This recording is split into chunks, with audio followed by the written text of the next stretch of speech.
Bon, bienvenue. Oups. Bonjour, bienvenue, me revoilà de retour. Alors, ce matin, en fait, c'est une vidéo un petit peu différente de celle que j'ai faite depuis ces derniers jours et ces dernières semaines. Ce matin, j'ai décidé de ranger parce qu'il y avait des papiers qui étaient empilés et que j'avais pas touché depuis 6 ans et que à cause de mon état de santé, à cause de mes problèmes de dos. Et là aujourd'hui, je me suis dit, ok, je vais faire. Et, et je vais commencer comme ça. Donc, si vous êtes abonné à ma chaîne, vous savez aussi que je suis végane, je le suis toujours. Et je dirais que avec tout ce qui se passe actuellement, je suis très contente d'être végane, c'est tout ce que je peux dire. Et ça m'aide énormément à traverser la vague. C'est voilà, le tsunami que nous sommes en train de vivre. C'est aussi simple que ça. Quand je suis devenue végane, j'essaie de vous mettre dans le contexte. Quand je suis devenue végane, je m'étais souvenu qu'il y avait quelques années de ça, et je dirais que maintenant ça fait peut-être bien plus de 15 ans, j'avais un collègue qui était venu un jour et qui m'avait donné un papier, un format A4, qui parlait des additifs. Et je m'étais dit à l'époque, oh, super information, mais je m'étais dit très naïvement, mais si réellement ces trucs ils étaient dangereux, on ne les mettrait pas dans les aliments.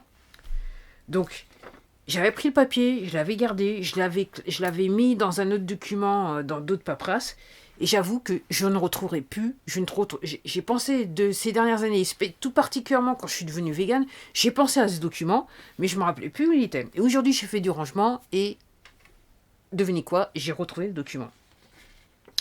Et voilà le document. Alors, apparemment, c'est un document qui a été distribué à l'époque par l'hôpital de Villejuif, Centre national de recherche contre le cancer, pavillon haut. Donc en gros, voilà le document, à quoi il ressemble. Voilà. Et en gros, vous avez toute la liste des additifs qui sont, entre guillemets, cancérogènes. Alors, il y a apparemment certains qui sont inoffensifs, et puis certains qui sont suspects, et d'autres qui sont tout simplement toxiques ou cancérigènes. Et puis, en gros, en bas du document, il y a des marques à éviter, et c'est des marques que vous connaissez tous et toutes. C'est tout ce que je peux dire. Donc, en gros, ce que je voudrais, et apparemment le plus dangereux, ce serait 407 et 450. Donc, c'était marqué sur le papier. Alors, ce que je voulais dire par rapport à ça, c'est que je suis végane, c'est clair. Mais même dans les produits, je l'ai déjà dit dans d'autres vidéos, même dans les produits de type végan, il y a des additifs pour certains et il y a des choses que moi je n'aime pas. Et j'avoue que quand j'achète un produit, généralement, et j'avoue qu'avec ce qui se passe en ce moment, je suis plus sur des produits naturels parce que, entre guillemets, je peux pas dépenser sur. J'ai mon budget limité, je peux pas dépenser sur du préparé. Mais même quand quelquefois je vais du côté du préparé, je fais très très attention à la liste des additifs. Et en fait, j'achète que des produits où il n'y a pas d'additifs. En gros, si c'est pas des produits où je peux pas prononcer le nom, j'achète pas. Et entre guillemets, je m'assure que la liste des ingrédients est faite de produits naturels. Et honnêtement, c'est possible. Et c'est vrai que quand vous commencez à regarder la liste des ingrédients, ce que je vous disais dans d'autres vidéos, vous verrez que quand vous allez au supermarché, entre guillemets, il y a 10% des produits que vous pouvez réellement acheter. Je ne vais pas être méchante, mais 10%. Et ça convient, et ça couvre tous les produits de consommation. Dans l'ordre de l'alimentation, vous allez découvrir que... Et quand je dis 10%, j'estime que je suis généreuse parce que, honnêtement, dans la plupart des rayons où je trouve généralement 1 ou 2 produits, pas plus. C'est aussi simple que ça.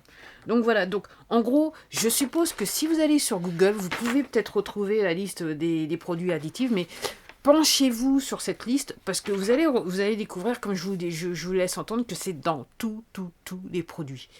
Donc et je dirais que quand j'ai commencé à être végane, je crois que c'était en 2015 que je suis devenue végane. L'une des premières choses que j'ai faites, c'est quand j'ai commencé à bien regarder les ingrédients sur les paquets, et en fait je me suis dit naturellement, s'il y a des additifs, s'il y a du machin chose, je prends pas. Et c'est depuis c'est ce que j'ai toujours fait, et je vais encore plus quand c'est marqué mono, disphosphate et machin, je prends pas. Si c'est pas un produit, voilà, donc je connais les ingrédients, je connais bien le nom. ça rentre pas dans mon panier et j'achète pas. C'est aussi simple que ça. Donc penchez-vous sur ce sujet. Parce que là, les symptômes qui sont marqués, c'est alors pour les hatitis, des perturbations intestins, des problèmes de peau, des perturbations en termes de digestion, des calculs rénaux, des produits dangereux, d'extruction de la vitamine B12 qui est l'essentiel pour l'homme, des accidents vasculaires, du cholestérol, sensibilité cutanée, aphte, digestion et produits cancérigènes. Alors, voilà, symptômes. Ok, bon, voilà. Et comme je vous dis, ce qui est marqué, je vais pas le dire, voilà, je vais pas le dire sur la vidéo, mais entre guillemets, tous les produits que vous connaissez bien, que vous avez bien, les marques courantes en gros, elles posent un problème de ce fait. Ben voilà, c'était tout pour moi. C'était une petite vidéo et je connais le titre de la petite vidéo. Et en gros, je vais m'arrêter là et je vais en fait faire le nécessaire pour la mettre en ligne aujourd'hui. Je vous remercie de m'avoir regardé. Prenez soin de vous comme d'habitude et je vous dis à la prochaine vidéo. Au revoir.